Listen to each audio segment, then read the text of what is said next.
crise d'angoisse, de l'anxiété, les attaques de panique mentaux. Si ce sujet t'intéresse, reste ici parce que j'ai 2-3 choses à te dire. La première chose, c'est la prévention. OK.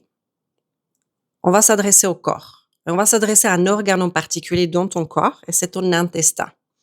Donc, il faut vraiment voir, est-ce que ton intestin, ton microbiote, ta flore intestinale est en équilibre et que tes bactéries, il y a assez de diversité.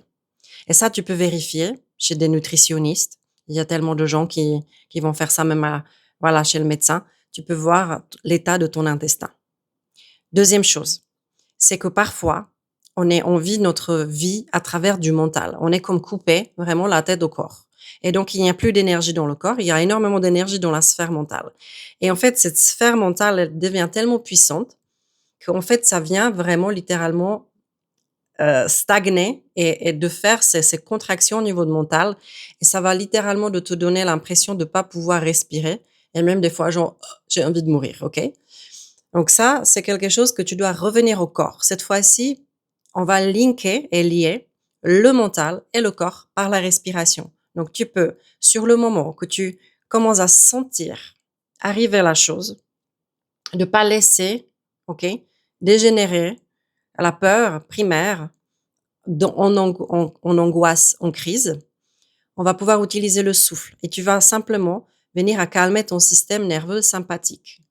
Comment? En accédant à ton parasympathique, qui est donc juste le contraire de ton sympathique.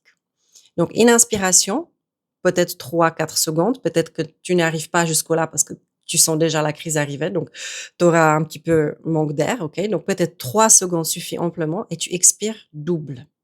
Tu inspires en 3 et tu expires en 6.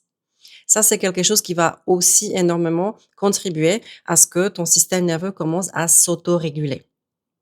Ça, c'est très simple. Puis, on peut aussi accéder au corps directement par le mouvement.